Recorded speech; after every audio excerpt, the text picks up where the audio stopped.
हरियाणा विधानसभा चुनाव में आदमपुर की सीट पर बिश्नोई परिवार के भव्य बिश्नोई की हार के बाद अब कुलदीप बिश्नोई की नजर राज्यसभा सीट पर है। उन्होंने इसे लेकर दिल्ली का दौरा शुरू कर दिया है। कहा गया है कि वह राज्यसभा सीट के लिए लॉबिंग में जुट गई हैं। हालांकि आपने देखा होगा कि आदमपुर से हार के बाद कुलदीप बिश्नोई को गहरा धक्का लगा था और वो भरी सभा में फूट फूट कर रोने लगे थे। आपको भी वो वीडियो दिखाते हैं।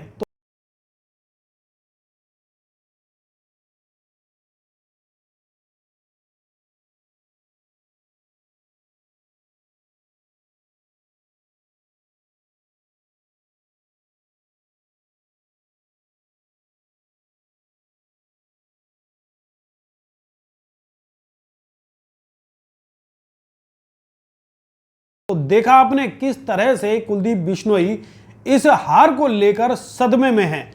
दोस्तों नमस्कार, मैं हूं संजय कपूर और आप देख रहे हैं सिटी मेल न्यूज। फिलहाल बिश्नोई परिवार की राजनीति हाशिए पर दिखाई दे रही है। बीजेपी में आने के बाद से उन्हें खुद को और अपने परिवार को स्थापित करने के लिए कड़ा संघर्ष करना पड़ रहा है। जबकि कांग्रेस में रहते हुए वो एक तरह से मुख्यमंत्री और प्रदेश अध्यक्ष के दावेदार हुआ करते थे, लेकिन बीजेपी में आने के बाद से राजनीतिक तौर पर उन्हें दुर्गति का सामना करना पड़ रहा है। यहां तक कि वो अपने पिता की सीट आदमपुर को भी सुरक्षित नहीं रख पाए। कुलदीप बिश्नोई अब एक बार फिर से बीजेपी की राजनीति में स्थापित होने के लिए हाथ पैर मार रहे हैं। इसके लिए ही उन्होंने हरियाणा से लेकर दिल्ली तक लॉबिंग शुरू कर दी है। राज्यसभा सांसद कृष्णलाल पवार के विधायक बनने के बाद राज्यसभा में एक सीट खाली हो गई है। कृष्णलाल पवार ने इस बार इसराना से विधानसभा सीट पर जीत हासिल की है।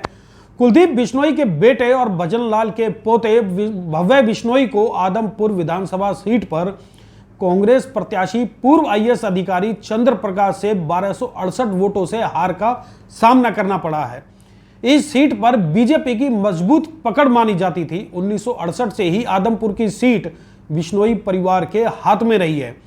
पहली बार है जब छोटे अंतर से इस परिवार के उम्मीदवार को हार का मुंह देखना पड़ा। 2022 में कुलदीप बिश्नोई कांग्रेस से बीजेपी में आए थे। अपने परिवार की हार के बाद अब वो चाहते हैं कि उन्हें दूसरी तरफ कोई फायदा मिले। उनके एक करीबी के मुताबिक बिश्नोई अब बीजेपी के वरिष्ठ नेताओं से संपर्क साध रहे हैं। हाल ही में उन्होंने उपराष्ट्रपति जगदीप धनखड़ से भी मुलाकात की। उनके साथ उनके बेटे भव्य बिश्नोई और परिवार के अन्य लोग भी मौजूद थे। बिश्नोई ने इस मुलाकात की तस्वीरें सोशल मीडिया पर भी पोस्ट की थी।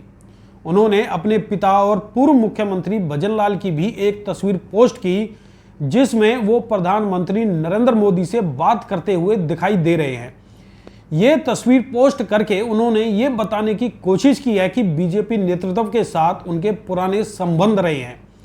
फिलहाल देखना यह है कि कुलदीप बिश्नोई अपने राज्यसभा सांसद बनने के अभियान में कितने सफल हो पाते हैं। दोस्तों अब हरियाणा के दिग्गज राजनेता और पूर्व मुख्यमंत्री स्वर्गीय भजनलाल परिवार की राजनीति को लेकर आपका क्या मानना है? कृपया कमेंट बॉक्स में कमेंट करके जरूर बताएं।